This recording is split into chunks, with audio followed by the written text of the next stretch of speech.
Hello, everyone. Welcome to More People, More Problems, hosted by yours truly, me, Chelsea, and my best friend, Britt. Hello. Hello. So, today we've got a really interesting topic on the roster. The question on everyone's mind: what the fuck is culture? Literally, I get asked this all the time, and probably for the first few years of my career, probably first 4 years, I was asking myself the same question, so I'm excited to dig into this today. Yeah, I think this will be a really good one. So, looking Yeah, forward to kind of getting into it. I do want to just remind everyone that we're going to ensure that everything is confidential. We will be sharing stories, our past experiences. We'll make sure we're preserving confidentiality of anyone who may be involved or a part of those experiences. But when we're talking about ourselves, we'll definitely be sharing the goods sharing the goods like we always do, like we especially in always wine do. time. Yeah, wine time. And well, we must say, obviously, not your typical HR podcast. If you Yes, didn't, sorry, I if was gonna add that in just to really more people, more problems, not your typical HR podcast. love it.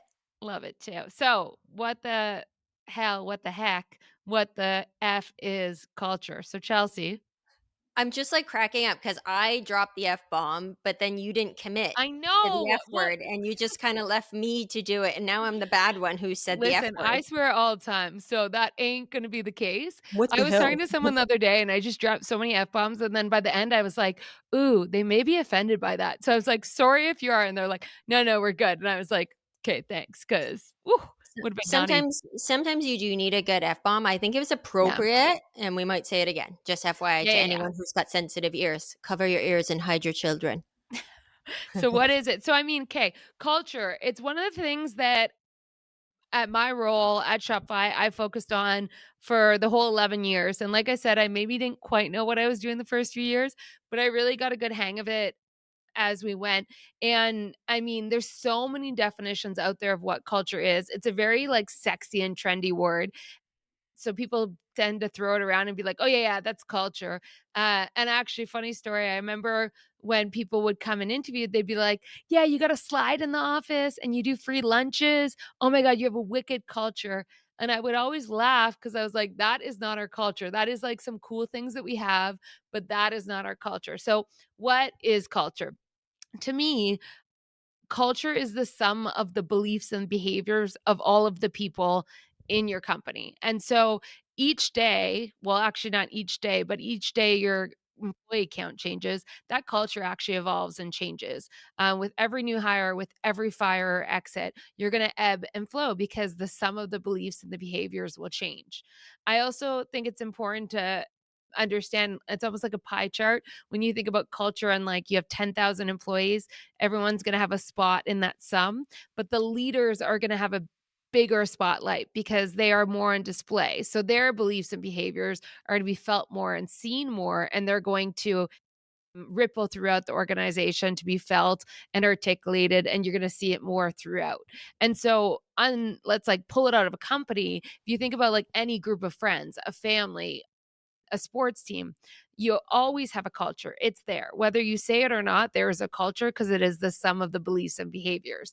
But what you get to do when you're an organization, or really when you are in any grouping, but you want to evolve and kind of architect it more, is you get to actually intentionally evolve it because the culture, once again, is this living organism of the sum of these beliefs and behaviors. And you can build some systems to really encourage, discourage, amplify, and lots of tools. So today I think it'd be really cool for us to jump into, what it is. Let's talk about some core principles of culture, why it's important, how to really evolve it and make sure that you are evolving it in the right direction, let's say, and then anything else you want to add on it. But yeah, that's my definition, the sum of the beliefs and behaviors. So no, I completely agree with that, Britt. So it's the way that organizations do things, Yeah. which has that impact on the employees. And I agree with you that it can ebb and flow and it can change. And it's important for people to understand that you can create a positive culture. You can create a negative culture out of what was once a positive culture, just based on the changes in the organization, the comings and goings of people. And you can do the opposite as well. So you can take Yeah. certain organizations with what would be thought of as a poor culture and put structures, put initiatives in place that might support having a bit of a more positive culture for those employees. And I think it's interesting because I don't know if there's like, yeah, I guess it's a subjective term. So I think there's positive and I think there's negative cultures. Overall, I think the biggest pro versus con of like a culture in general is like, are you actually living the culture that is true to you with a sprinkle of aspirational, or are you trying to be an environment or culture that is so unlike you? And that's why to me it comes back to the beliefs and behaviors, because I think people can misinterpret a culture as things they see, as a program or a policy, or as the million decisions that come out of an organization or a team every single day. But the really important part of a culture is it's the underpinning of that. So that's where the beliefs and behaviors. An example of that is, I'll just talk to Shopify, but at Shopify, we believed at our core that to be successful in anything, but as a company, as an individual, etc., you needed to become anti-fragile, meaning that the definition of anti-fragile is when you break, you come back and you're built back and you become stronger. So you actually look for shocks and disruptions because you know that you will go through that and come back in a stronger force. And so for us to be that as an organization, we said, okay, our belief is this. To do that, we need behaviors such as resourcefulness, thriving on change. So when something comes up that's going to shock us, we don't get defensive. We actually lean in and get curious. We look to, come out stronger on the other side. So even if it's painful, like let's learn the lesson, let's fail forward. And that became the million decisions that we partook every single day.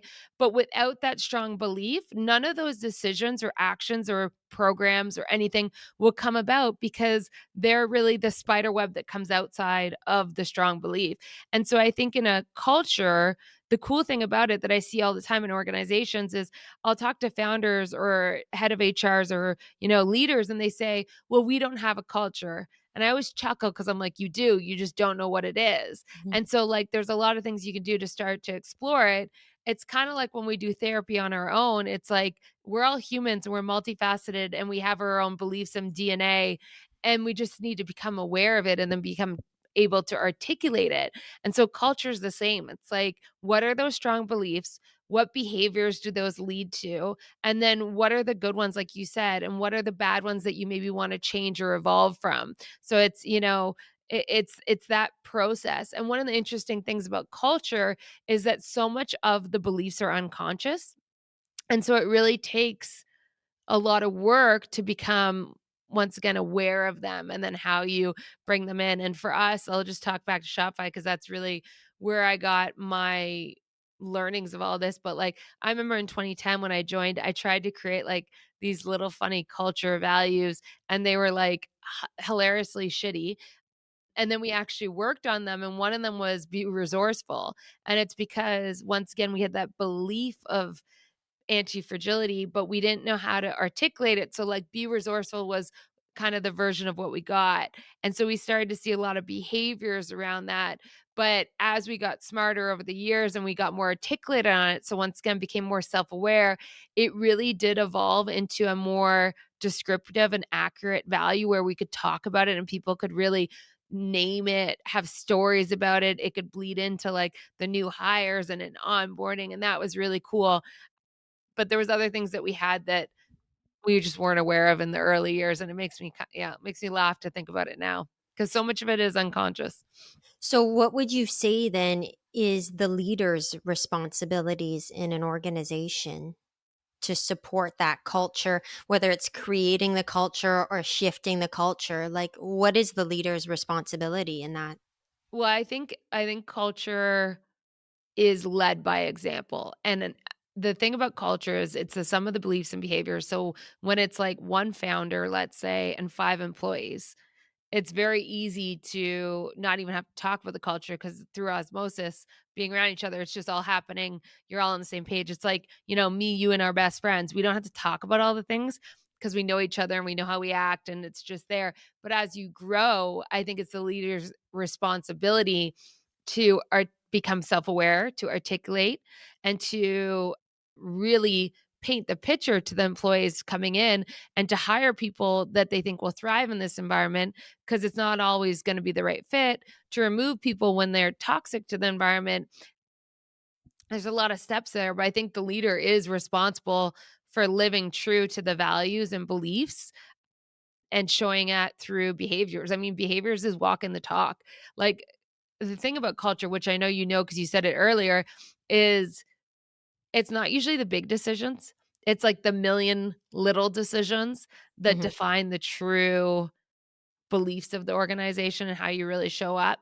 So as a leader, you can say, I really want everyone to have independency and I want them to act like their own owner and be able to, decide when they come into work. As long as they get their work done, I'm fine with flexibility. But then someone shows up at 10 a.m. and, you couldn't get a hold of them. And the first thing you do is say, why weren't you here at 8:30? You're supposed to be here at 8:30 and da da da. It's like, well, you're not living true to that belief. So you're just discrediting it all. Right, and then you're kind of showing some distrust when you're going against exactly what you had already Yeah, reiterated as being the culture of flexibility. yeah. So I I think a think lot of times people just make them too aspirational. I think, like, it's kinda like a self-help going back to therapy. You wanna be a better version of yourself than you are.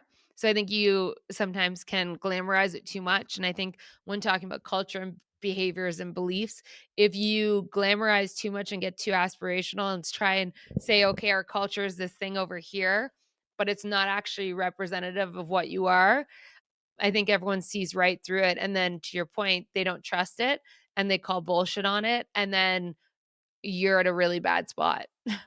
I think that point about aspirational is really important because there needs to be that sprinkle in it. It needs to be reachable, it needs to be attainable.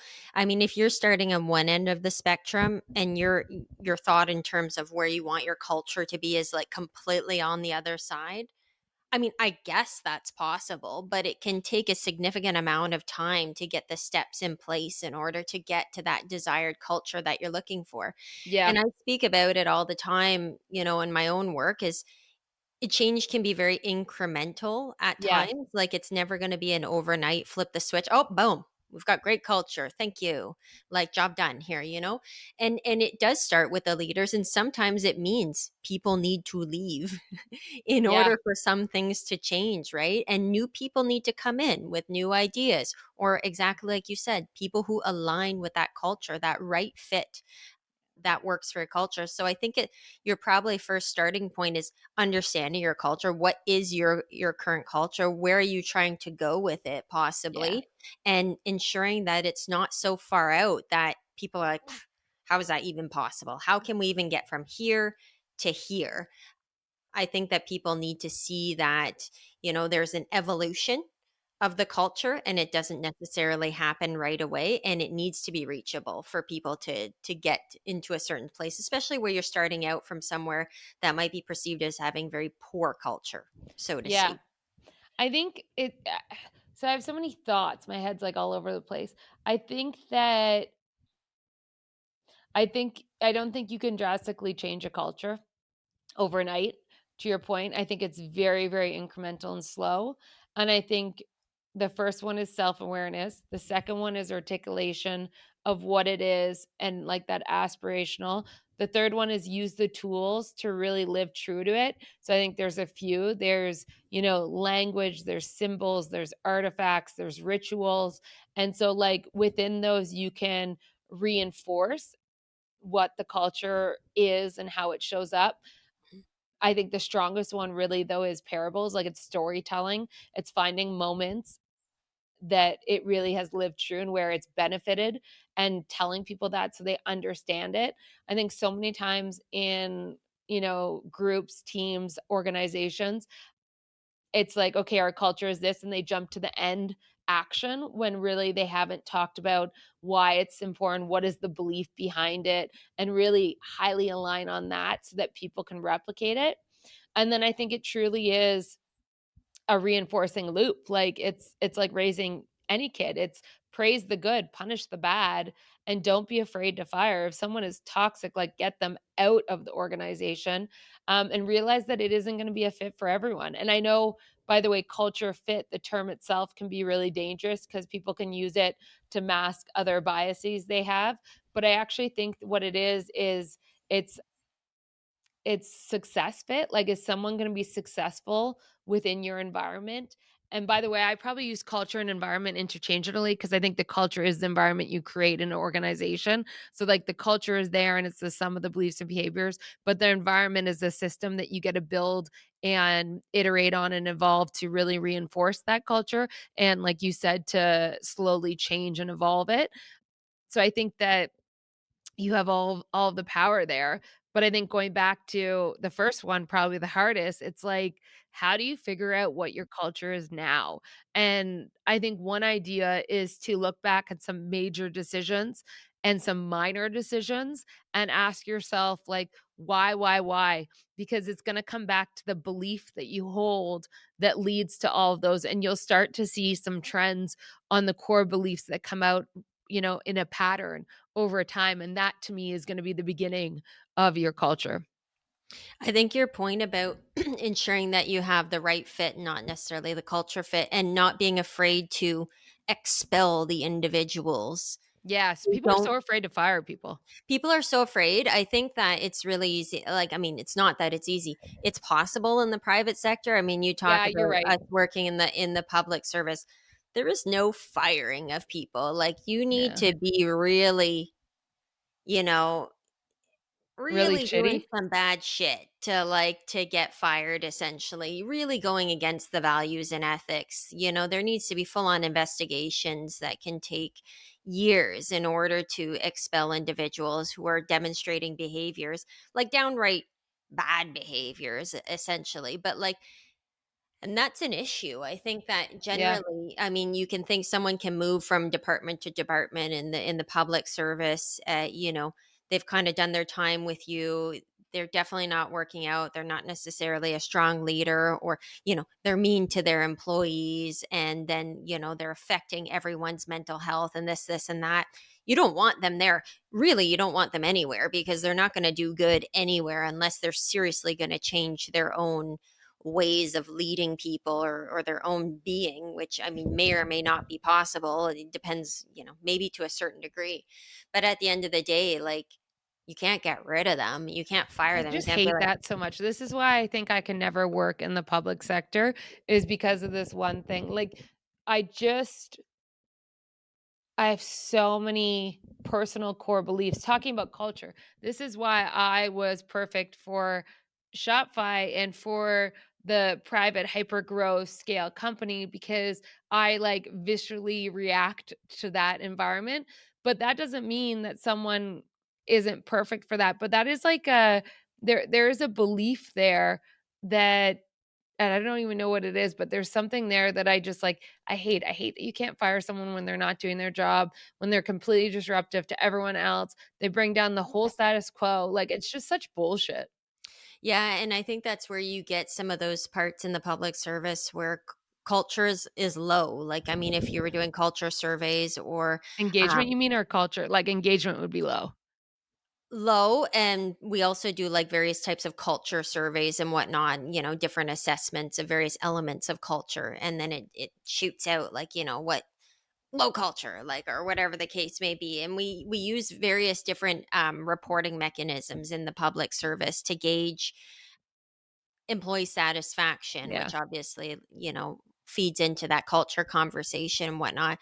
So you can get a generally good idea. But that's why in the public service, and it's like you said, change has to be incremental and it doesn't happen overnight. In the public service, it's like, it's not even like it's like years we're Yeah. talking, years, Yeah. because for some of those reasons that you Yeah. can't just remove individuals who Toxic to it, right?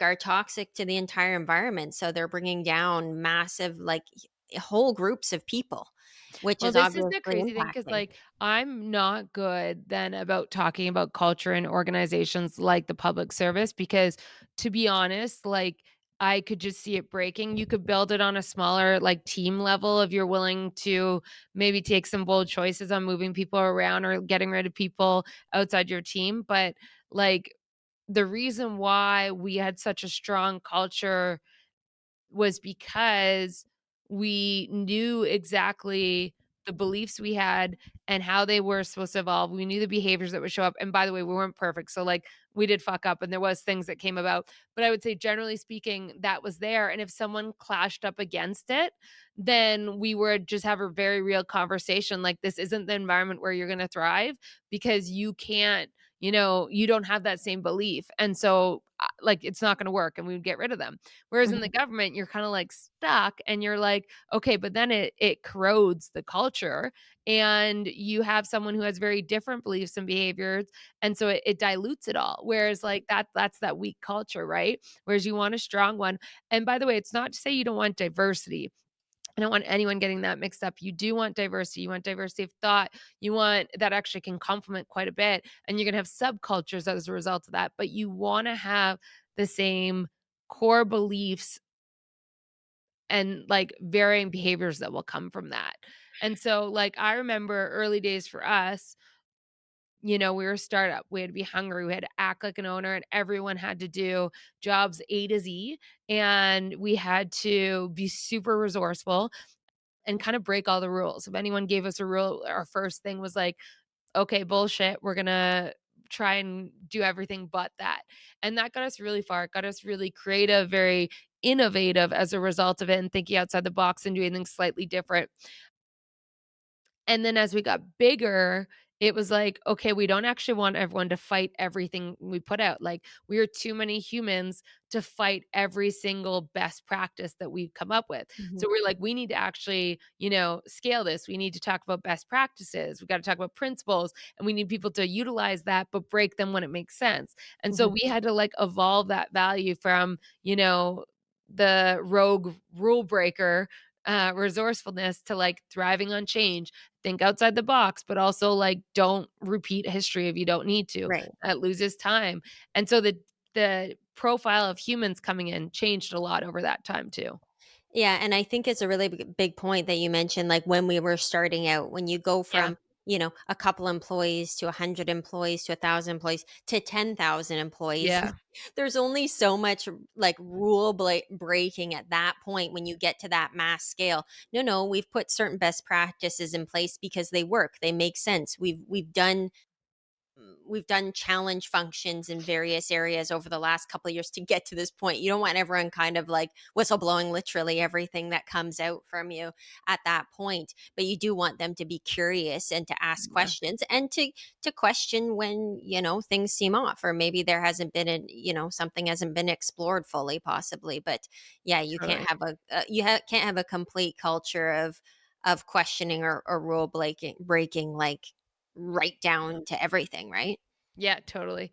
Totally. The other interesting thing about culture too is we used to always talk about it as like the metaphor of an iceberg. Like when you think about culture and what you see, it's kind of like the top of the iceberg out of the water. It's like this small little peak, but really like the true culture is the mass piece of the iceberg underwater, which is like 80% bigger than what you see above it. And like to be able to uncover that, it takes time. It takes like, absorption of the organization of the people. Even when you think you're articulating what your culture is, like when you see and watch, it's what the good old saying, it's what people do when no one's looking, like that Right. truly is a piece of it. So And true. so it's something interesting to think about. So what would you say in terms of yourself, whether it's early in your career or throughout your career at Shopify? What were some things like just personally you did and not on a large scale as the organization, but you in order to support the culture that you were looking for at Shopify? So my role was unique because I led the system of the culture and the environment. And so I don't know if I can talk about it like as an individual, or do you mean as that role, like as chief talent officer, So like and the culture? your role is interesting because you're not only leading for the organization, but you're also leading in terms of a manager of your own people as Yeah. well.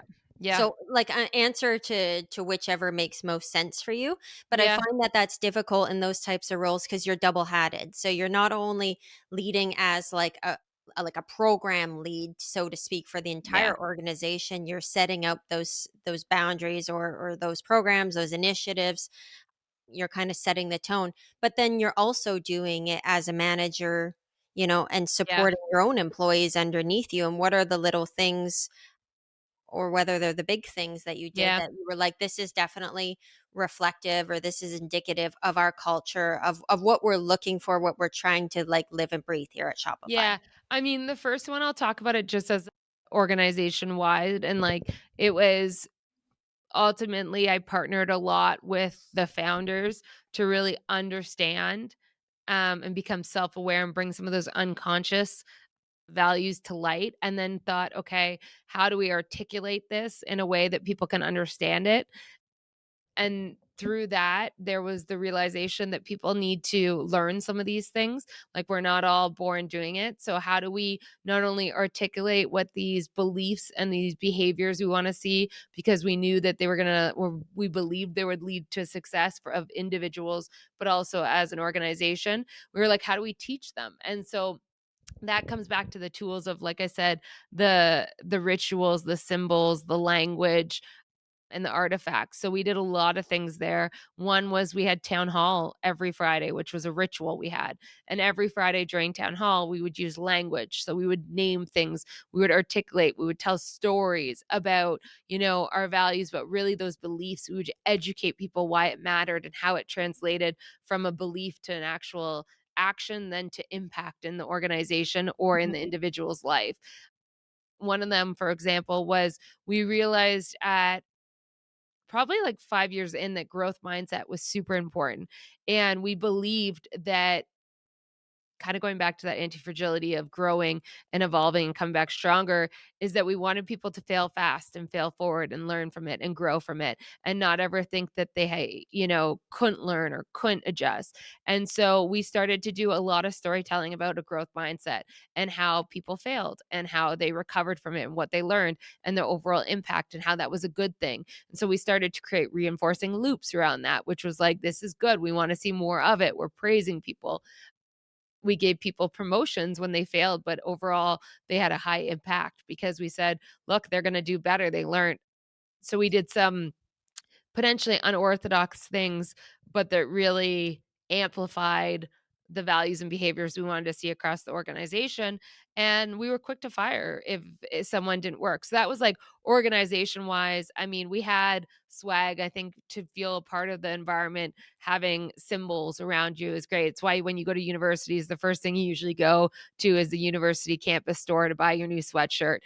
It's important to feel part of the culture and environment and have those beliefs and to show it off. So artifacts, symbols, language, rituals, those are really key. We can spend another hour on those another day. Yeah. Well, But hey, like, I even have Shopify swag. I got yeah, my exactly. Shopify hoodie. I've got my kids have had Shopify onesies and T-shirts. You gotta rep, and I get people all the time, like, when I'm on video calls once in a while on Friday, I'm in my hoodie, like, "Hey, is that Shopify?" I'm like, "Yeah, actually it is. Thanks. Even I have I know swag." it's the rep. It's the good. It's the rep, but, like, so what you're saying is something that you were promoting within the organization was that continuous learning and sharing of information, that transparency piece was really, really key, walking the walk and talking the talk with your employees, and Highlight it. Yeah. and it's really I really like that you brought up the element of the rituals and the symbols. I think that's really important because, like, feeling a part of a brand Yeah. I think is really a massive part of culture, and I think that's really important for a lot of people, and sometimes we discount that. And it's definitely a piece. I mean, there's the slides at Shopify and the free lunches and everything. And oh, I've got a free gym pass or I've got free parking. Those are all little things that do feed into that larger element of culture and embracing fun and creativity and or And you care for know the people. Yeah, Yeah, taking care for your employees and taking some of those stresses off of their minds that they might yeah, have to deal with. That's why, you've got some of those places that offer like childcare or, free parking. Like, look, we're in this pandemic or post pandemic situation, and everyone's rushing back to go to work, and everyone's panicking about, oh my God, how am I going I to get know. parking, and how am I going to do this, and where am I going to put my kids? And I mean, it all feeds into that organism, as you Yeah. would say. It's a living organism. You're spot on. I think the only thing I would say there is make sure you always ask yourself why. Like, don't cargo cult. Like, do not. And if I'll actually in this recording add a link to cargo culting because it's so Yeah. interesting. I've I never heard of that. I don't wanna it will take too much time to eat up, but essentially what it is, the TLDR of it is you see, your best friend living her best life, and you see, them eating whatever they want, and so you're like, "Oh, I'm gonna live my best life and eat whatever I want," but then you gain weight, you're sluggish, you can't do anything, and you realize, like, they're working out and they're doing all these other things that you can't see. So it's essentially like repeating something without understanding why and how they're actually doing it and expecting the same results.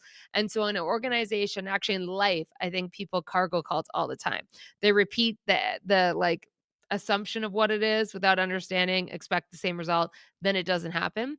And I think in regards to programs, in regards to offerings, in regards to any of these things, it's like stop. Don't do it because the next company next to you is doing it. Do it because it matters. Because I can tell you every single one of our perk or offering, we had a reason that we did it. And if the reason went away, we stopped doing it, which was never fun because the reaction sucked, but, it was important, and so just make sure you're asking yourself why, and I think just going back to, the organization, then the individual, as a leader, I always look to understand, okay, this is the company, what we're doing, but, like, I'm a different person, and so my team had a different subculture where we talked about other things that kind of played on top of it and that were unique to our team.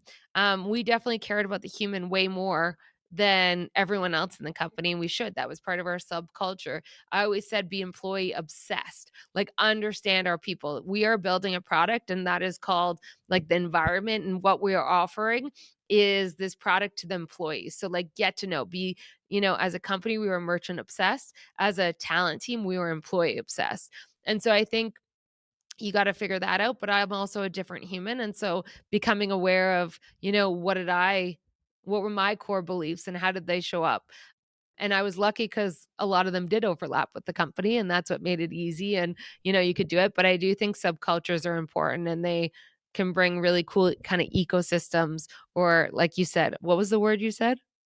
You had a better word. Organisms? Yeah, it An doesn't sound as cool organism? now, but yeah, it was cool. Super cool. But I mean, like, yeah, and it's a good thing your core beliefs overlapped, or maybe a lot of yours were developed, as a result of being a part of that culture at Yeah. Shopify. But imagine it didn't, and it was completely against the grain. You'd be out. Like, I'd be talking to a different person right now. Yeah. Very different. No, I think you're right. I think I learned a lot, and then I also think I imprinted a lot. And that's what Oh, I love happens that. when it's, such a small team and living organism that grows together. I was there for a long time. So yeah, it's good. What are your thoughts on culture? I mean, we're like 30 minutes in here. What are you thinking? Like, what else have we not tapped into? No, I'm like fully quizzing you because you have such a plethora of like amazing examples.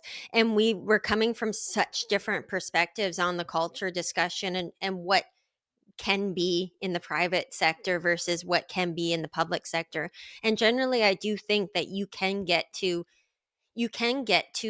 good great culture, like, no matter where you're working, and obviously taking those incremental steps of, as we've discussed. I think a lot of it is going to be centered around that urge to be continuous learners, the seeking of, ensuring we're having transparency from the leaders and all throughout the organization.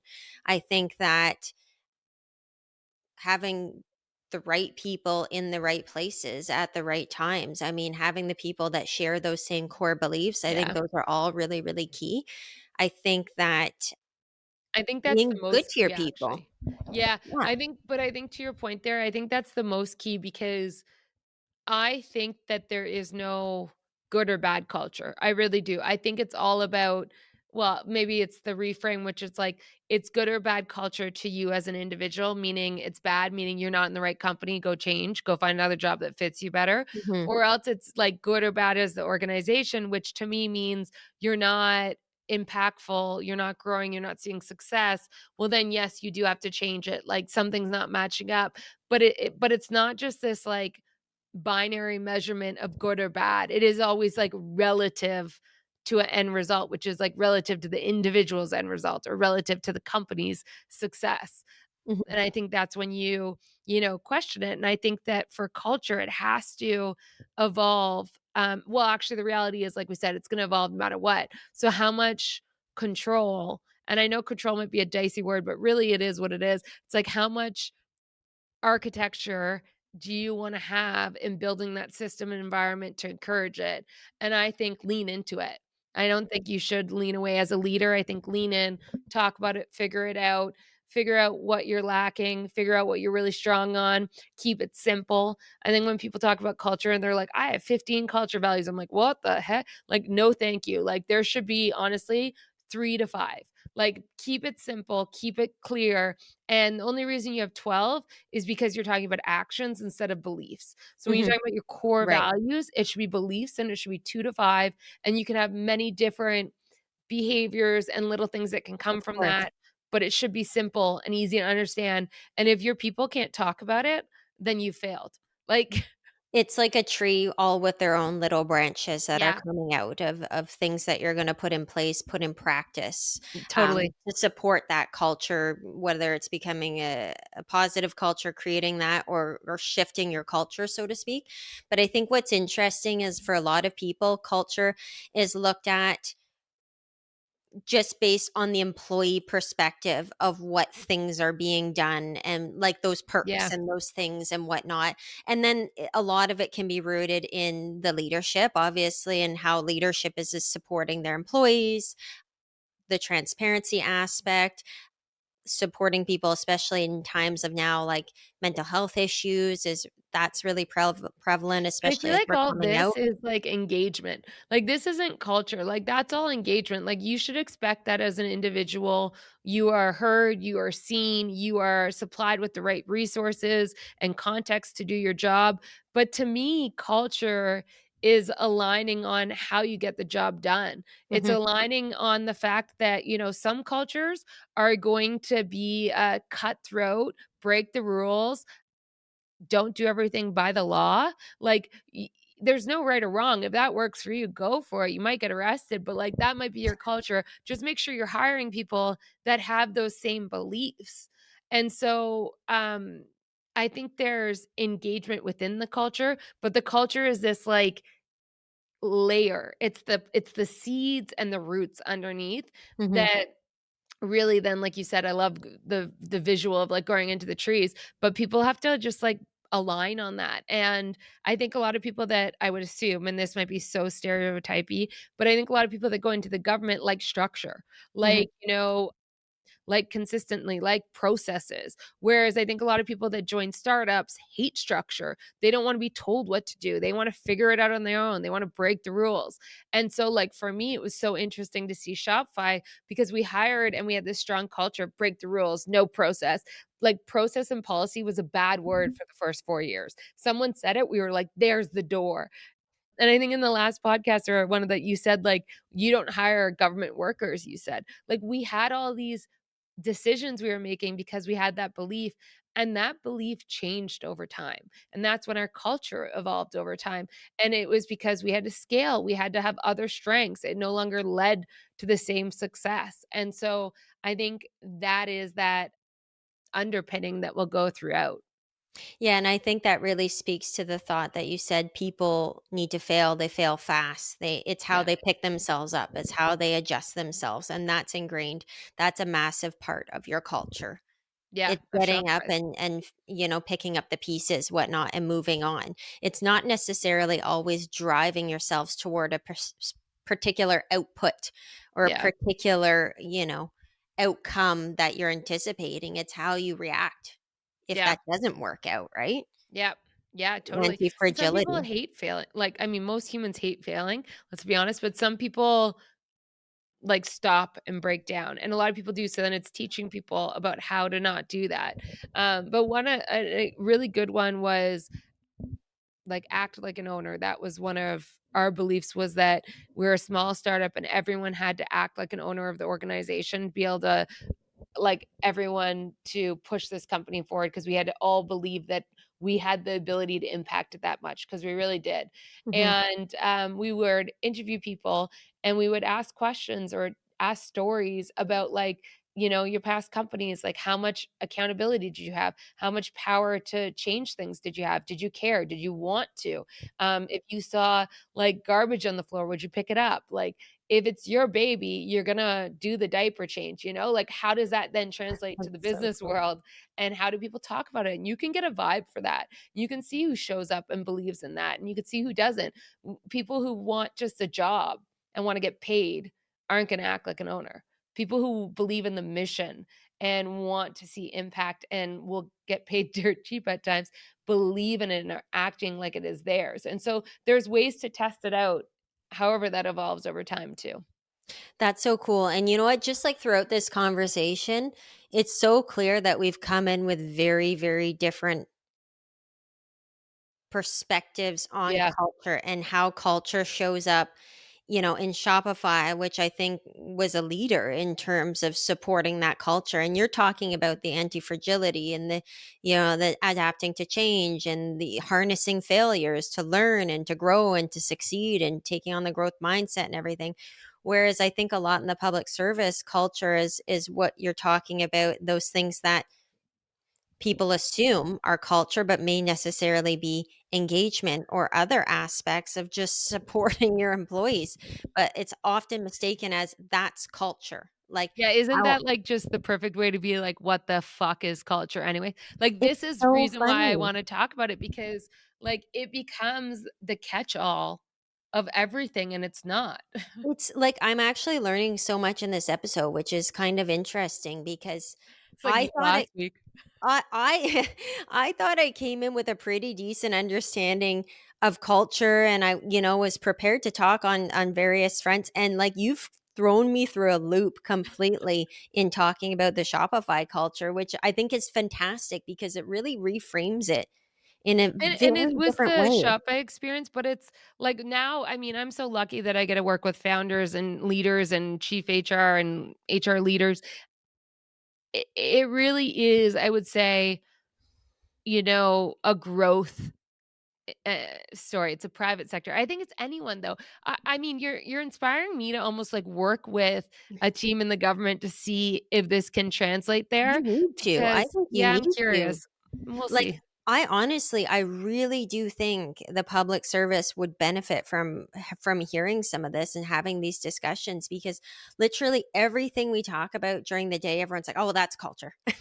Well, that's culture. And then I'm having this discussion with you. I was like, "Oh, maybe that's not culture." You know what I mean? Like, I'm really thinking about it differently, which is super interesting. And I think I'm gonna have to go and do a little bit more research later. We're gonna have to do like a culture part two or We something. will. I mean, there's so much to talk about. Next time we talk about culture, we should really dig into some of the tooling to build the system of the environment, because we touched on like the rituals, but there's so much to uncover when you talk about like symbols, language, rituals, artifacts. Like the language one to me is probably the most important, and it comes out in so many ways, but one of the most important is in storytelling and in naming things. I think so often organizations or just humans in general don't name things. Mhm. And Daniel Wynyan, who was the chief culture officer early Shopify days, brilliant man, someone I adore, who I worked for alongside and then took over the role from, he used to always say, finding a good label for something like a title is like putting on the handle to a mug. You can finally pick it up and not burn yourself. Like, it was just such a visual of like, Oh, and when you find the perfect title, and this is why people love reading books where they kind of know about the topic, because finally they start naming things and you're like, oh my God, that's it. Oh my God, I've been thinking about that. Aha. And it's like in your organization or in life, start to name things and repeat those names, because when you do, everyone brings that once again unconscious to the forefront and you can start to have a conversation around it. And it's really, really powerful.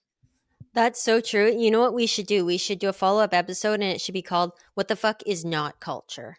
Yeah. Is what All the things, you know? all the That's things funny. that are actually not culture, and everyone's misrepresenting them as culture. I know. Amazing. It's an easy out because no one knows what it is. So then when someone's like, "Yeah, that's the culture," it's like, "Oh, yeah, yeah," because everyone wants to, like, seem smart and on top of it, you Yeah, know? it's culture. Oh, well, like, I am completely, like, refashioned in my thinking at this point. Like, I need to, like, go and educate myself a little bit better. Maybe we need to have a few more chats because, like, I feel so different from what I did at the beginning of That's how this I felt discussion. about literally how I felt about networking. I was like, "I'm networking all the time." I had a conversation with Scott after, and I was like, "Did you know that I'm a mover and shaker?" He's like, "What?" I'm like, "Let me tell you." Let me tell you how good I am at Uh, networking. Yeah, let's do wine time because 'cause I'm craving a drink. let's do it. Okay, okay, we're ready for wine time. Today, I have a Chenin Blanc and Viognier, I think. I don't know how you say that, but Viognier. it's a Pine Ridge. Oh, that's hard to do. Anyways, I got it out here in Arizona at the Safeway. It's very cheap. Oh, Oh, no, sorry, Costco. It was like $9 they sell and booze at Costco oh, yeah, in the beauty of the Arizona? States. Ah, Yeah, Costco, yes. and it's bulk and very, very tasty. Let me yeah, it's good. It's really good. So it's dry, has an appley taste to it, but dry, crisp, probably from the apple. It's from California. I don't know. I thought Chenin Blanc would be like more of like a sweet, but it's really not. And like can't go wrong with a $9 bottle of wine, but it What? really tastes more similar to like a New Zealand Sablon in my mind. And so I will buy it again. I'll give it a 7.5 out of 10. And once Oh, again, for $9, like that's almost like a 10 out of 10. Like you're stocking the fridge here. that's fab. And when you say, like, buy in bulk, did you, like, get multiple bottles Yeah, you or, can like get like a little case. what? That's amazing. They don't even do that in, like, Gatineau here. Like, I I think know. you just buy bottles of, like, 1-liter bottles, but you can't buy, like, multiple bottles.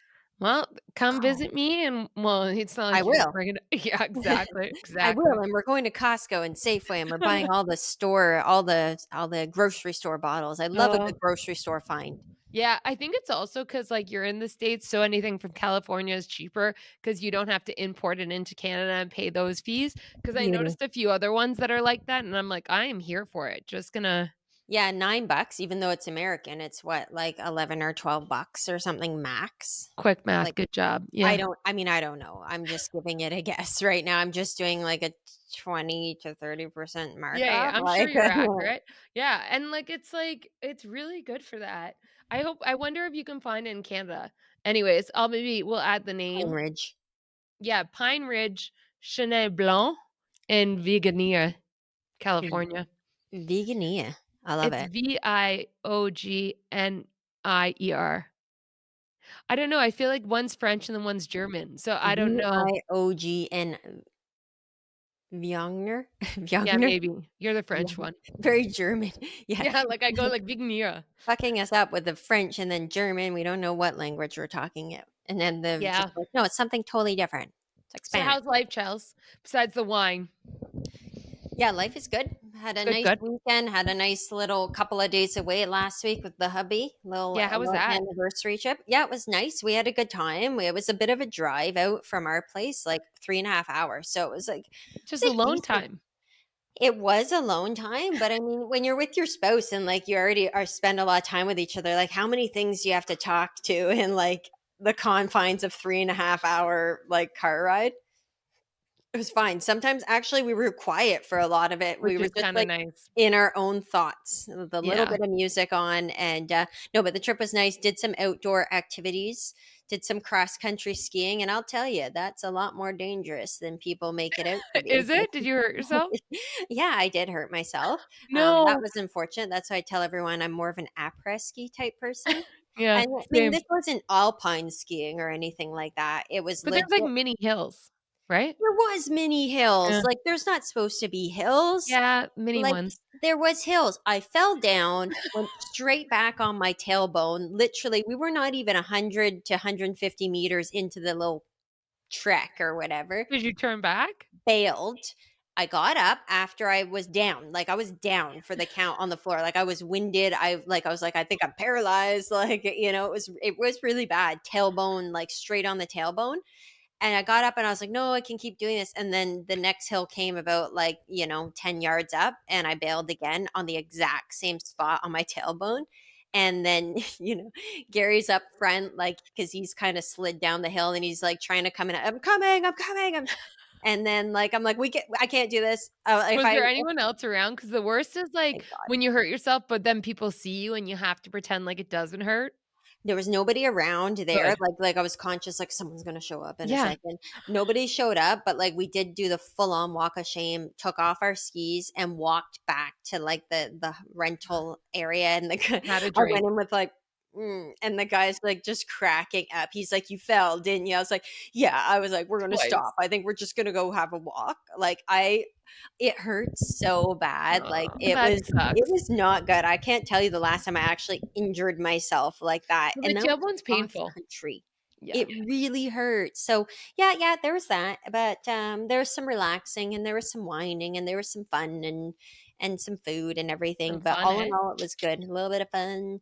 Yes, of course, It's it's so built funny. in. When you said you guys were in a car together for 3.5 hours, I remember the last time Scott and I were driving somewhere for, like, 3.5 hours, I decided to quiz him on the love language. I was like, "You just sit back and answer my questions." And so, like, I quizzed him the whole way, and it was good. We figured that out. But I was like, "This is the prime point to just, like, you got nothing to talk about, so, like, go deep on something." Oh my god, why didn't I even do that? Like, It was I good. actually kinda worked a little bit on the ride because I Mm, had just a lot of stuff going on, and then, it was just us arguing about, like, the traffic in Montreal and, like, "You need to tell me where the turnoff oh is," and, god, like, that I was is like, "Let's go terrible, though. to It's Google crazy Maps when and you don't know stuff." the area. Yeah, but otherwise, like, no, it was all good. I think there's a lot of time for us to just, like, reflect just, like, quietly, and to spend time with each other, and not to be, like, a parent for a couple of Yeah, days, because that tends to, like, monopolize literally everything all the time, yeah. and we got a little bit of time even to ourselves to just kind of reflect and think, and just to be quiet. Like, I Yeah, like, amount of times that we don't get a chance to just be quiet unless we're sleeping. yeah. So I'm anyways, happy what you have you been shut up your to? mouth and just were quiet and relaxed. Quiet and relax, yeah. That's Well, I good. can't say my mouth was totally shut, but anyways, how was your week? You just got back from a lovely trip.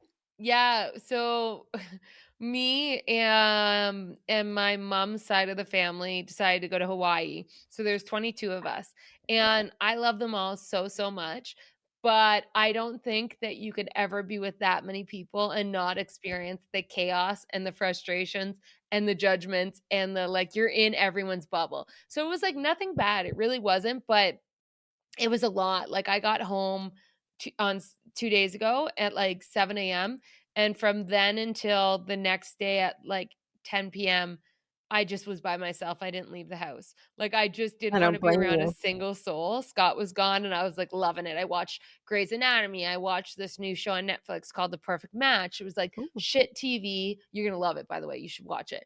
But shit TV and just, like, I just slept. Like, I was quiet. so exhausted and just wanna be alone because for like, okay, so we had my family come out here for about 6 days total before we went to Hawaii. So, like, that was a lot. Beautiful and so much magic, but also a lot. So And then magical.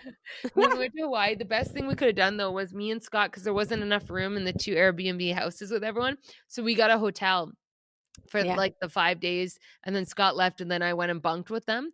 But when we had the hotel, like, my sister and, like, my brother and my parents and, like, all their spouses, like, they all, like, took a night and came and slept at the hotel with us just to get No. away from everyone. So we were, like, the refuge, like, they Like, were like, in their own room? Did they just rent their own rooms or what? no, so actually our hotel, we ended up getting a free upgrade, so we had, like, more than 1 bedroom, and so we had a room, so we're like, "If anyone wants to crash here," so, like, each night someone new would be like, "Okay, tonight's No. our turn, we wanna get away from our child and from, like, everyone else for a night," so Oh, we had fun with clever. everyone, but it was That's hilarious. kind of fun though, and Yeah, that's nice for everyone. They got a little bit of alone time, like, especially, yeah, and those with children and that too, or just kind of yeah. feeling the mental, the social overload of Yeah. I didn't realize you had 22 people in total. Like, Yeah. I did see a group pic, and I was like, "Oh, that's a lot of people." It didn't really compute to me there's 22, like, that's a Yeah. lot. And it was amazing. Like, my favorite part of the trip was all the moments I had with my family, Yeah, but it's just, like, however you cut it, it's like, it was amazing, and it was a fucking lot. Like, it was a lot. yeah. You're always Yeah.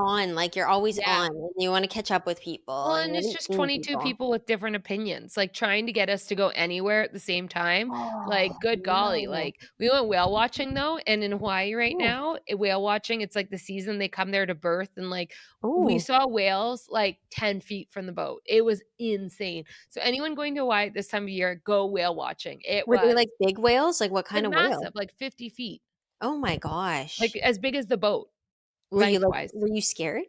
No, because they were, like, far no, because the boat, it was like a big catamaran, but there was Okay. people out on, like, a dinghy, and I was like, "You are psycho." Like, I would not, because that blue whale could come up and just, like, flap their tail, and you'd be a Isn't donezo. that actually quite dangerous, like, in whale mating season to They're be not mating, they're birthing, which sounds oh, just they're as dangerous, though. birthing. Imagine, Yeah. like, you after you had Chloe or Carter, you'd be like, "I'm gonna fucking get you, get away from me." You know what I mean? Like, the mom is probably worse. Yeah, okay, I was thinking about mating season because I saw a video once of, like, on the West Coast or something, and people were all, like, trying to swarm around. It was mating season. I was like, that just doesn't seem like a good idea. And then I read that it's actually really, really dangerous to be Yeah. around when they're trying to, like, get on with their friends and Our stuff, c you our know? captain was really good, like, she was saying she's like, "I won't go as soon as we're in a certain distance, I will turn off the engine, I won't go any closer to them, but if they swim to us, that's okay." And so, Yeah. like, I think there's a lot of knowledge around how to approach, like, what you should do, but it swam like, we saw probably an easy 50 whales that 2 hours. 50 whales. Some of them maybe over and again, but they were playing, like, they're so playful, they're, like, breaching, they're, like, tail fly it's just so cool.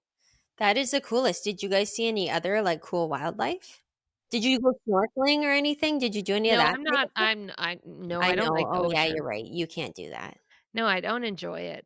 Yeah. Everyone else did, and they said it was really cool, there's these big turtles, but yeah, I like dry land and I like a pool. I don't know what's in there. I just have I no know urge to too. go in. It's not remember when we swam with the shark and you left your husband to hold my hand because I didn't Yeah. wanna go? Yeah. True Such a bestie. baby. What they were what, Nerf sharks or nurse Yeah, I think sharks? so. Nurse sharks, like the most docile sharks ever. Bill It didn't was like it. scary though, and I was just being brave for you because you were so scared. I was like, "Okay, I need to be brave." I think we're did we have, like, Chloe with us or something? Didn't we have, No, we like didn't have a child. You wouldn't have ditched your child for me. yeah, maybe not. Like, Yeah. maybe I'm thinking of a different trip where we did do swimming at some point, and I think Chloe was with us, and she was like a trooper. No, I swear to God, No, Chloe was she with wasn't. us. That was in Dominican that one year. I don't think she was, 'cause I would have remembered forcing you to ditch your child to hold my hand. Like, that's just like, no one can no listener believe that. I didn't do it. Okay. Okay, maybe that I'm mixing up a different trip anyways, but yes, I was helping you with the little sharks and that and we made it through together. I agree. I'm not a big fan of the ocean and the things that lurk but beneath. Yeah. It's And freaky. everyone's all excited to, like, snorkel and see it, and I'm like, "I don't even wanna know what's there." Like, naive is bliss. Yeah, don't get near it. That's not safe for Yeah, anyone. But and agreed. then don't watch Jaws. But anywho, I'm thinking we just wrap this up at this point. Yeah. We've really touched Wrap her on up. Enjoy the wine. yeah, Okay. exactly. You too, hun. And I guess bye to everybody and we'll see See you y'all next the week. next episode. Bye. Bye.